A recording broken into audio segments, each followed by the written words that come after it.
Hello friends, ఈరోజు 5 పదాలు చిటికలో నేర్చేసుకుందాం. మొదటిది నీడ్లెస్ అంటే అనవసరమైన లేదా అగత్యము లేని అంటే అవసరము లేని వాటిని నీడ్లెస్ అంటే మాకు అవసరం లేదు, మీ సహాయం అవసరం లేదు, నో నీడ్ అని చెప్తారు కదా. సో మాకు అవసరం లేదు అని చెప్పడానికి నీడ్లెస్ అనే పదాన్ని వాడతాం. రెండవది నియర్నెస్. ఇక్కడ ఇంతకుముందు చెప్పింది నీడ్లెస్, ఇప్పుడు రెండవదిగా నియర్నెస్ అంటే సమీపము, సామీప్యము అని కూడా అనొచ్చు. సమీపము అంటే దగ్గరగా, నియర్నెస్ అంటే దగ్గరగా ఉండే సందర్భంలో ఈ నియర్నెస్ అనే పదాన్ని వాడుతాం, అంటే సమీపము అని అర్థం. మూడవది నీట్నెస్. ఇంతకుముందు నియర్ అంటే దగ్గర గురించి, సమీపం గురించి మాట్లాడుతుంది. మూడవదిగా నీట్నెస్ అంటే పరిశుభ్రం గురించి మాట్లాడుతుంది.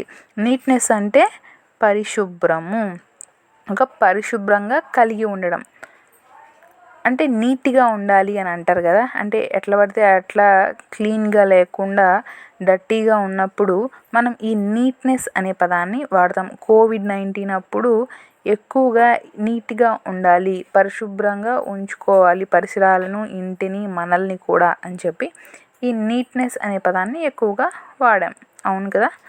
నాలుగవదిగా నెసెసరీలీ అంటే తప్పనిసరిగా, ఆవశ్యకమైన లేదా అగత్యమైన, లేదా అంటే ఇప్పుడు చాలా అర్జెన్సీ ఉందన్నమాట, ఒక బలవంతంగా పెట్టడం లేదా నిర్బంధించడం, అవశ్యం కావించు అన్న అన్ని సందర్భాలలో ఈ నెసెసరీలీ తప్పనిసరిగా అన్న పదాన్ని వాడుతాం.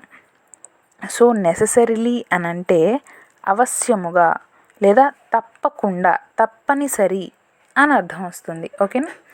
ఐదవదిగా నీడ్ఫుల్. ఇంతకుముందు నీడ్లెస్ అంటే అనవసరం అని చెప్పుకున్నాం. ఇప్పుడు ఐదవదిగా నీడ్ఫుల్ అంటే అవసరము, ఓకేనా. అవసరమైన అన్న అర్థాన్ని నీడ్ఫుల్ అనే పదము ఇస్తుంది, ఓకేనా. సో నీడ్ఫుల్ అంటే ఏంటి అని అంటే అవసరమైన లేదా కావలసిన, నెససరీ అన్న పదం కూడా ఈ నీడ్ఫుల్ అనే అర్థాన్ని ఇస్తుంది.